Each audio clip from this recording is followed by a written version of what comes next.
आपको एक जानकारी देना, आश्रम अपना कर्तव्य समझता है। पिछले 1.5 से 2 सालों से नासिक के एक पति पत्नी दीपा बहन और कैलाश भाई दोनों ने बड़े वर्षों से आश्रम के साथ जुड़कर बाल संस्कार की सराहनीय सेवा की। उनकी सारा सेवा के विषय में आज भी है, पर सेवा के आड़ में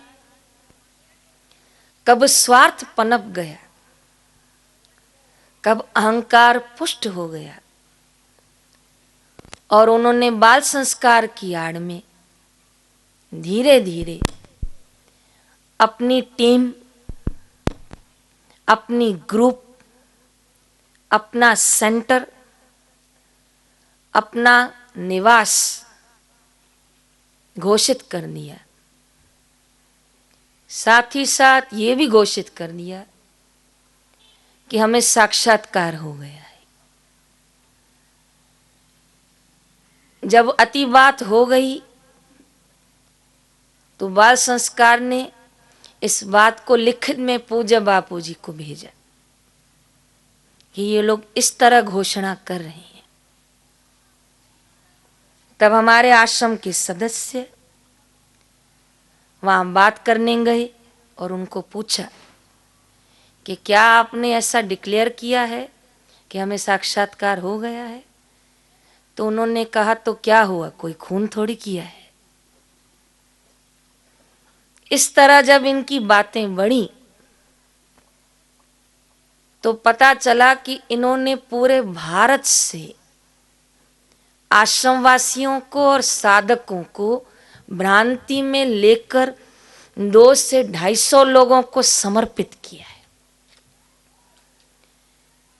मुंबई, नासिक, हरिद्वार ऐसी अलग अलग जगहों पर उन्होंने मकान रेंट पर लिए हैं, फ्लैट, और वहां पर लोगों को रखा है। बड़ा आश्चर्यमय दृश्य था। पिछली पूनम गोरेगांव आश्रम में थी। वहां 12 साल का लड़का हरिश्चंद्र, उसने मुझे बताया, दीदी मैं इस टीम के साथ नासिक से हरिद्वार गया, नासिक वाली टीम के साथ। मैंने कहा तू तो निर्दोष बच्चा है, सच बता वहां क्या करते हो आप लोग? कहा दीदी वहां दीपा बहन का फोन आया था कि इनको पीके मूवी दिखाओ। मैंने कहा वो क्या है?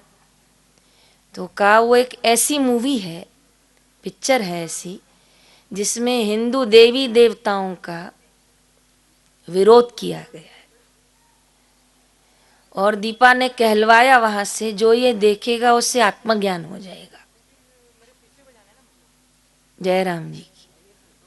और कहा भिन्न भिन्न गाने चलाते हैं और गाने चलाने के बाद हमें कहते हैं इसमें भी ब्रह्म ज्ञान ढूंढो।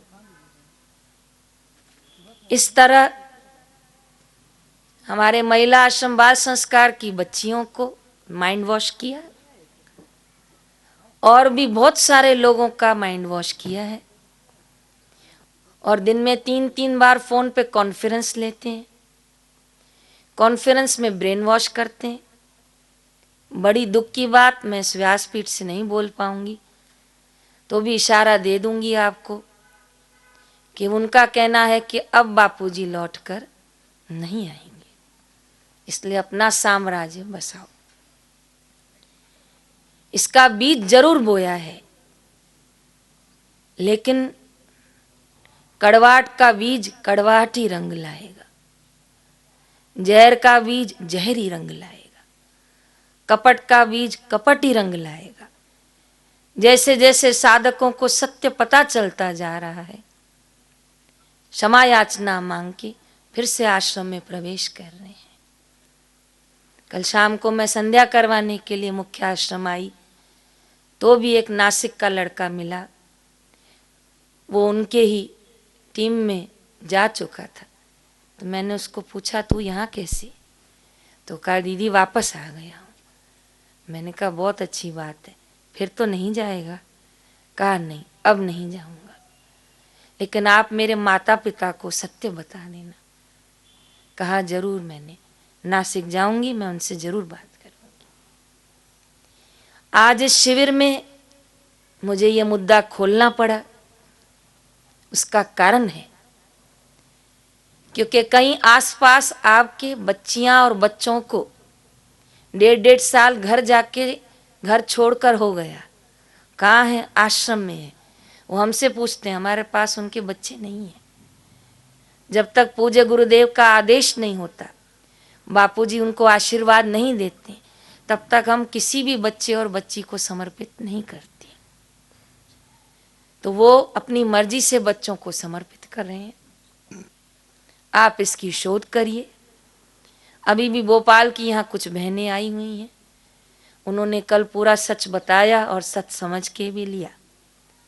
तो कल ये निर्णय हुआ कि माताएं भिन्न भिन्न जगहों से आई हैं और सत्य जानना इनका अधिकार है, ताकि भविष्य में ये किसी भ्रांति में ना फंसे।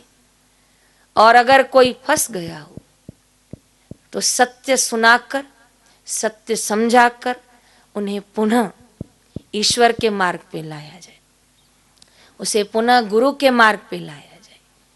साक्षात्कार करना जो इतना आसान और सरल होता, तो आश्रम वासियों ने भी अपना जी जान सेवा और भजन में दिया है।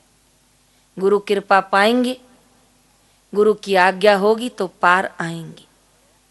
पर इस तरह अपने आप को लक्ष्मी नारायण घोषित करना, सिर पर हाथ रखना, वीडियो कॉन्फ्रेंस करना, दिन में 3-3 बार फोनों पर निर्देश देना, मुर्दाघर ले जाना, शमशान घाट में बच्चों को जाके जलता हुआ मुर्दा दिखाना, मुर्दे को लकड़ी मार के तोड़ना, फिर कहना देखो तुम्हारा भी ऐसा हाल हो जाएगा।